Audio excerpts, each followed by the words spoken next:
Marilyn Monroe was 16 years old when she married a man she barely knew to escape the foster care system. His name was James Dougherty. He was 21. He had no idea he was marrying the girl who would become the most famous woman in the world. And she had no idea that marrying him would be the first step toward becoming Marilyn Monroe, even though it would mean leaving him behind. This is the story of a survival marriage that accidentally created a superstar, a factory girl discovered by a photographer, and the divorce that transformed Norma Jeane Baker into an icon. It was 1942, and Norma Jeane was running out of options. Her mother Gladys was in a mental institution. Norma Jeane had spent most of her childhood being passed between foster homes and orphanages, never staying anywhere long enough to feel like she belonged. At 16, she was living with a family friend, Grace McKee, who'd been her legal guardian. But Grace was moving across the country and she couldn't take Norma Jeane with her, which left Norma Jeane facing the thing she'd feared her entire childhood, being sent back to the orphanage. The Los Angeles Orphans Home Society wasn't a place anyone wanted to return to. Norma Jeane had been there before, remembered the institutional beds, the lack of privacy, the feeling of being one of dozens of unwanted children. She was 16 now, too old to be a cute, adoptable kid, too young to be legally independent. And in 1942, a 16-year-old girl without family had basically two options: the orphanage or marriage. Grace McKee chose marriage for her, but let's be clear about what this decision actually was.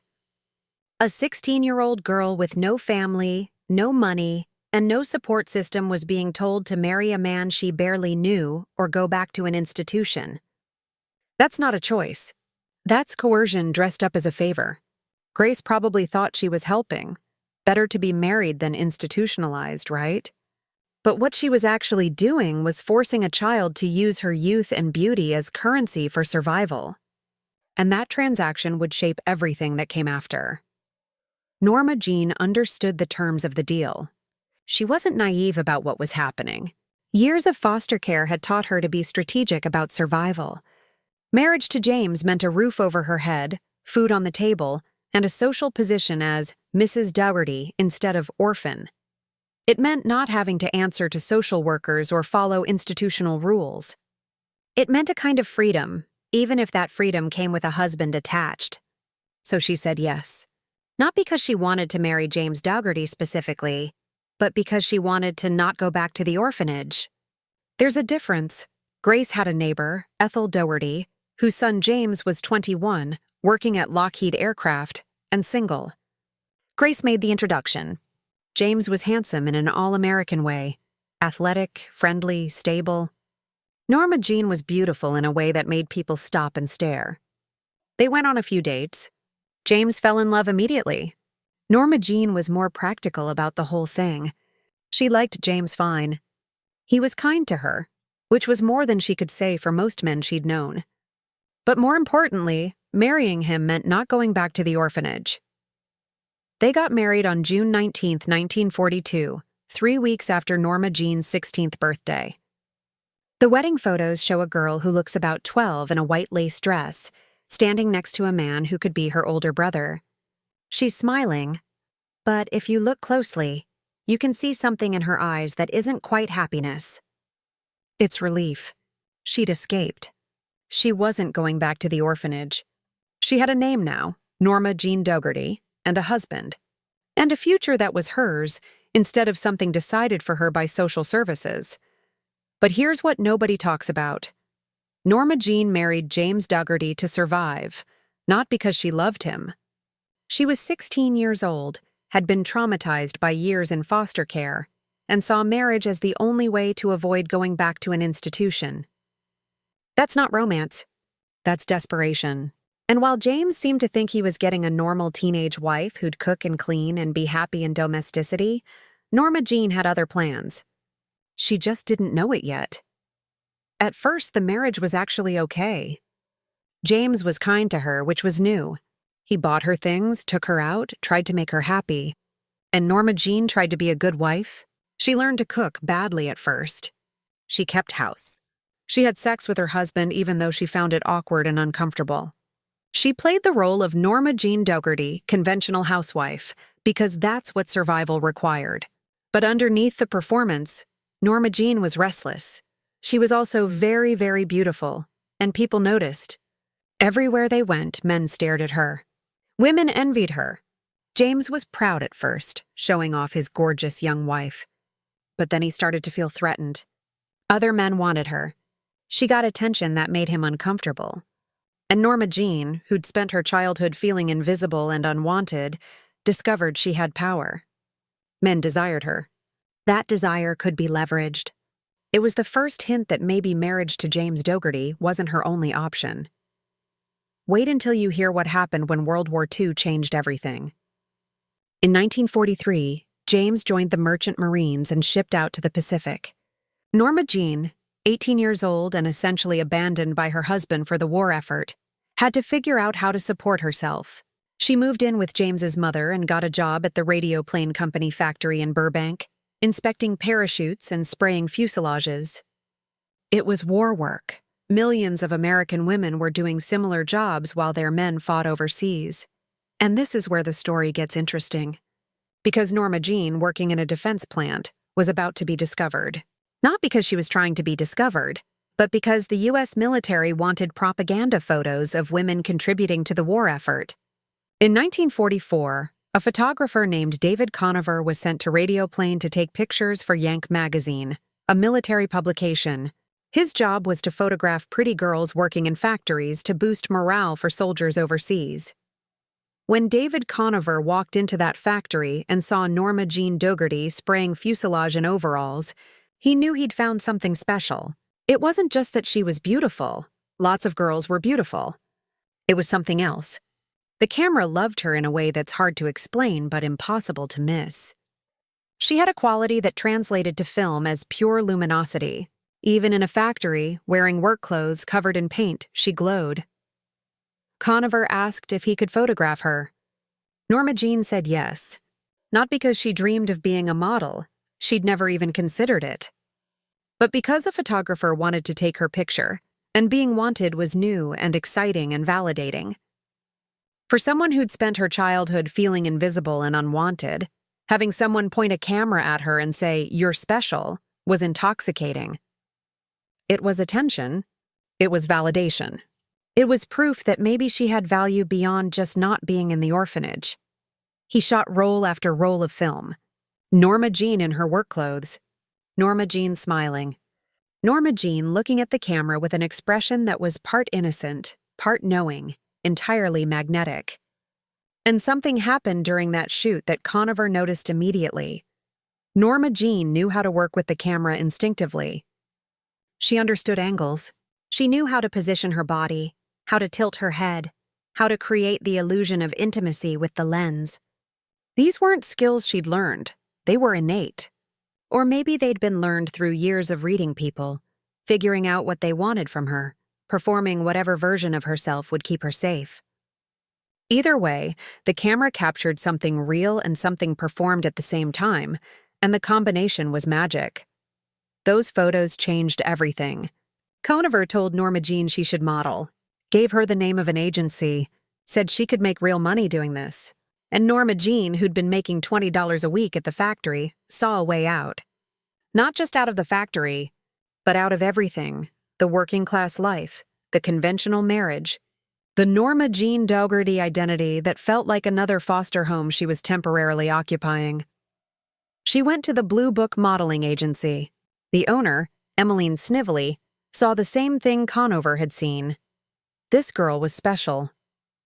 But there were problems. Norma Jeane's hair was brown and curly. She needed to be blonde and smooth for maximum camera appeal. Her teeth were slightly crooked. She had a little girl voice that didn't match her body. But the bones were there. The camera magic was there. Snively thought she could work with this. The transformation began immediately. Snively told Norma Jeane to bleach her hair blonde. Not just blonde, but platinum.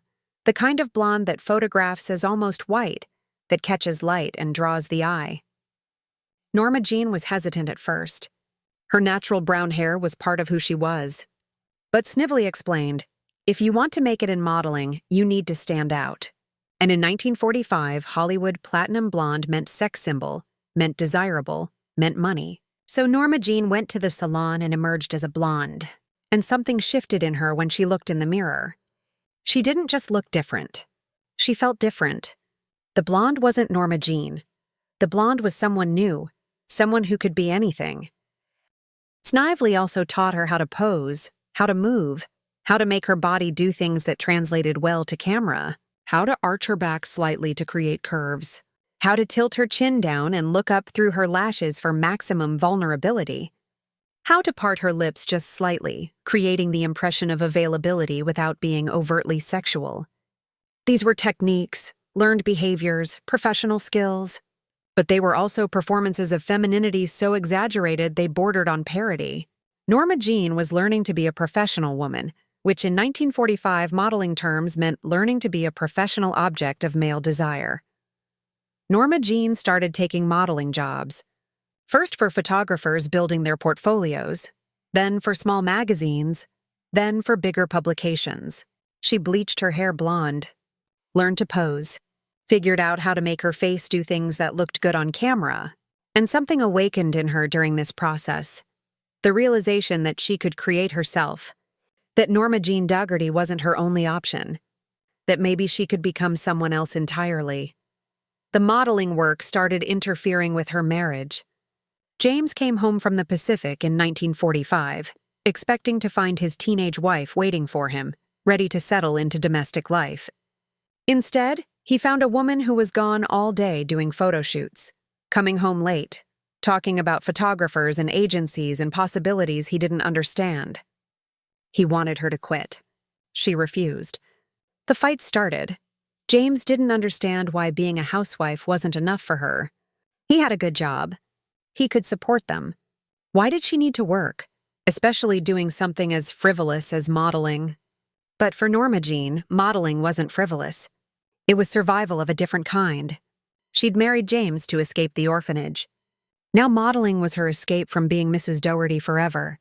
The girl who'd had no control over her childhood was discovering she could control what happened next. The conflict exposed a fundamental incompatibility. James wanted a wife who would stay home, cook his meals, be there when he got home from work. He'd married thinking he was getting a sweet 16-year-old who'd be grateful for the rescue, who'd settle into domesticity happily. Instead, he'd gotten a woman who'd discovered she had marketable value beyond being someone's wife. And Norma Jeane, who'd spent years being what other people needed her to be, was finally discovering what she wanted for herself. And what she wanted didn't include being a housewife in the San Fernando Valley forever. The more successful Norma Jeane became as a model, the more her marriage deteriorated. James wanted a conventional wife. Norma Jeane wanted to be photographed, wanted to be seen, wanted to be someone. These desires were incompatible. He'd try to control her, telling her which modeling jobs she couldn't take, who she couldn't see, what she couldn't wear.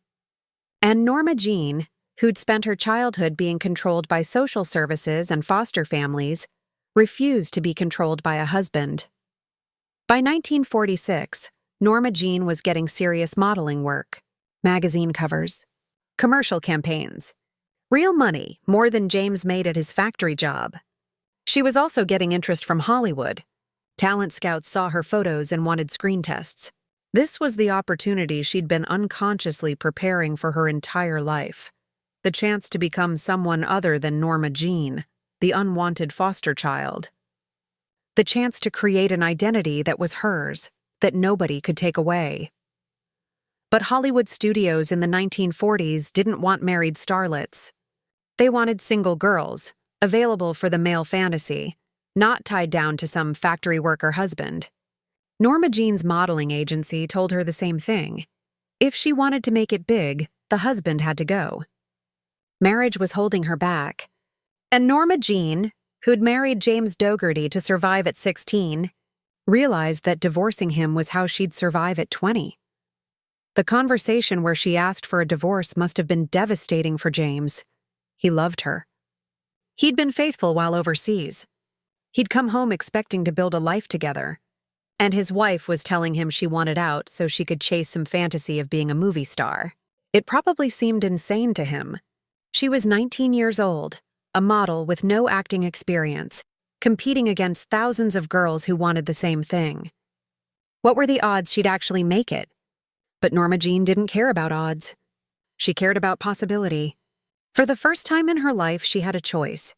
She could stay married to James, have a safe, conventional life, be a housewife in the San Fernando Valley. Or she could bet everything on herself, on the thing that happened when cameras pointed at her, on the possibility that Norma Jeane Dougherty could become something more. She chose herself. The divorce was finalized in September 1946. Norma Jeane was 20 years old and suddenly single in Los Angeles with nothing but modeling jobs and Hollywood dreams. James Dougherty was heartbroken. He'd later say that divorcing Norma Jeane was the biggest mistake he ever made, that he should have supported her dreams instead of trying to keep her in a box. But maybe it wouldn't have mattered. Maybe Norma Jeane always needed to leave him behind. Maybe becoming Marilyn Monroe required shedding everything from her past, including the husband who'd saved her from the orphanage. After the divorce, things moved fast. Norma Jeane signed a contract with 20th Century Fox, started taking acting classes, dyed her hair platinum blonde, changed her name. Goodbye, Norma Jeane Baker Dougherty. Hello, Marilyn Monroe. The name was a creation, an invention, a way of killing off the foster child and being born as someone new. Marilyn was glamorous, sexy, confident. Everything Norma Jeane had never been allowed to be. But here's the complicated truth. Marilyn Monroe wouldn't exist without James Dougherty. If Norma Jeane had been sent back to the orphanage at 16, if she'd aged out of the system without connections or opportunities, she might never have been working at that factory when David Conover walked in with his camera. The marriage she entered to survive created the circumstances for her discovery. James Dougherty accidentally gave Norma Jeane the platform to become Marilyn Monroe, even though becoming Marilyn Monroe meant leaving him behind.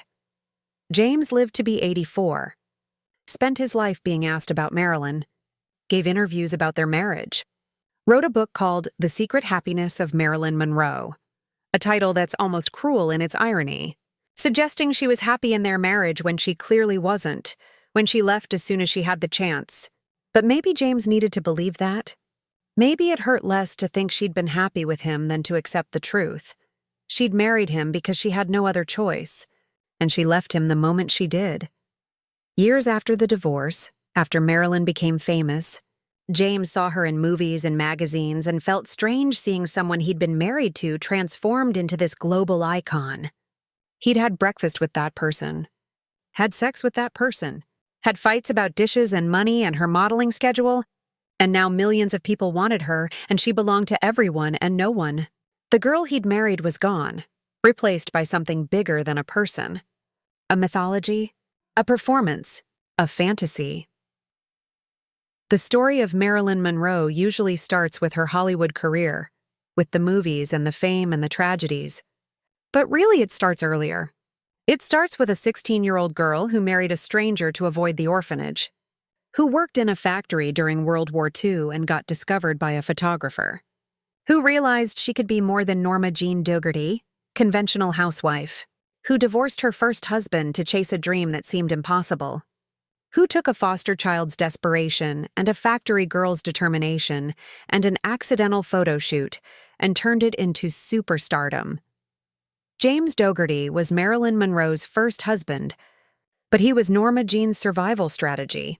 He was the bridge between childhood and adulthood, between powerlessness and agency, between being someone things happened to and being someone who made things happen.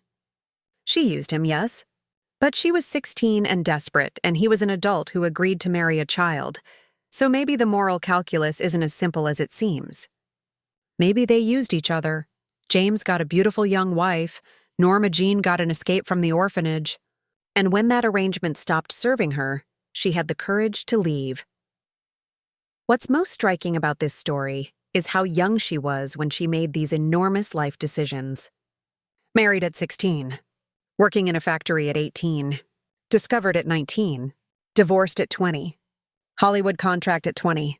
These are ages when most people are figuring out who they are, not transforming themselves into cultural icons. But Norma Jeane didn't have the luxury of a normal youth. She'd been forced to be strategic about survival from childhood. So when opportunity came, she recognized it and grabbed it, even though it meant destroying her marriage.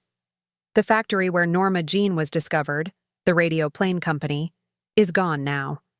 The site is covered by the Van Nuys Airport, but if you knew where to look, you could stand there and imagine this is where it happened. This is where a photographer saw a girl spraying fuselage and thought, I should photograph her. This is where Norma Jeane Dougherty started becoming Marilyn Monroe. This is where a survival marriage accidentally created one of the most famous women who ever lived. James Dougherty died in 2005 at age 84. He'd remarried, had children, had a full life beyond those 4 years married to Norma Jeane. But he never stopped being Marilyn Monroe's first husband. That's how obituaries identified him, how people knew him, his claim to historical significance. He was a footnote in her story, which must have been strange for him, knowing that the most important thing he'd ever done was marry a girl who left him to become someone else. And what about Norma Jeane? Did she feel guilty about leaving James? Did she ever wonder what would have happened if she'd stayed? Probably not. By the time she was Marilyn Monroe, Norma Jeane Dougherty felt like someone from another lifetime. The scared 16-year-old who married to escape the orphanage, the factory girl spraying fuselage, the housewife learning to cook, that person was gone. Replaced by Marilyn, who was confident and sexual and powerful. At least on the outside. The first marriage taught Marilyn something crucial. She could leave. That might not sound revolutionary, but for someone who'd spent childhood being moved between homes with no control over her life, discovering she could choose to end something, could walk away from a situation that didn't serve her, was transformative. She'd leave 2 more husbands after James, Joe DiMaggio, Arthur Miller, each time choosing herself over the marriage. Maybe that pattern started in 1946, with a 19-year-old choosing her dreams over a conventional life. Looking at those early modeling photos of Norma Jeane from 1944 and 1945, you can see the transformation beginning. In the earliest ones, she looks young, sweet, a pretty girl in overalls. By late 1945, something's changed. She's learned to pose. The body language is more confident. The eyes know something they didn't know before. She's becoming Marilyn Monroe in real time, captured in photographs. And somewhere in the background of all those photos is James Dougherty, the husband she's about to leave behind. The story of James Dougherty and Norma Jeane Baker is a love story, but only from one side. James loved her. Norma Jeane needed him. When she no longer needed him, she left. That's survival logic, not romance. And maybe that's the most honest thing we can say about Marilyn Monroe's first marriage. It was never about love. It was about a terrified 16-year-old girl using the tools available to her, her youth, her beauty, her willingness to say yes, to avoid being sent back to the orphanage. And when better tools became available, modeling, acting, fame, she used those instead. Every marriage is a transaction on some level, but most people don't like to admit it. Norma Jeane's marriage to James Dougherty was transparently transactional, which makes it easier to judge. But she was 16 and desperate, and he was 21 and chose to marry a child. So maybe judgment should go both ways. Or maybe we should just acknowledge that people do what they have to do to survive. And sometimes survival looks like marrying someone you don't love, so you don't end up back in the orphanage.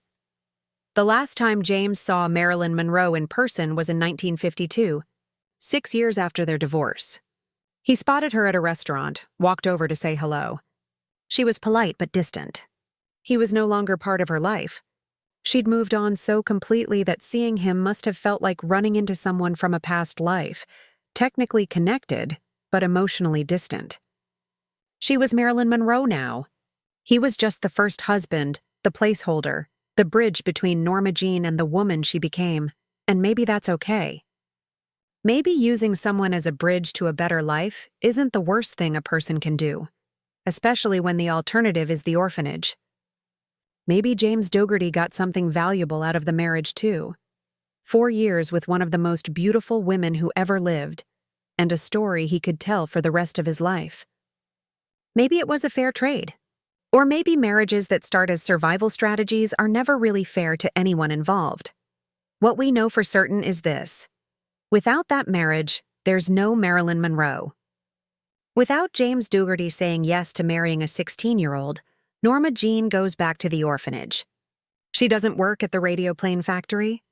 David Conover never photographs her. Hollywood never discovers her. The most famous woman of the 20th century never exists. So in a strange way, everyone who ever loved Marilyn Monroe owes something to James Dougherty, the man she married to escape and left behind to become something more. Which city are you watching from? Drop your location in the comments below. Now we want to hear from you. Have you ever had to use a relationship as survival? Have you left something safe for something uncertain? How young is too young to make life-changing decisions? Share your thoughts in the comments. If this story resonated with you, don't forget to like this video and subscribe to Boulevard of Monroe for more stories about the origins of icons, the survival strategies that shape us, and the courage it takes to choose yourself. Hit the notification bell so you never miss our next story.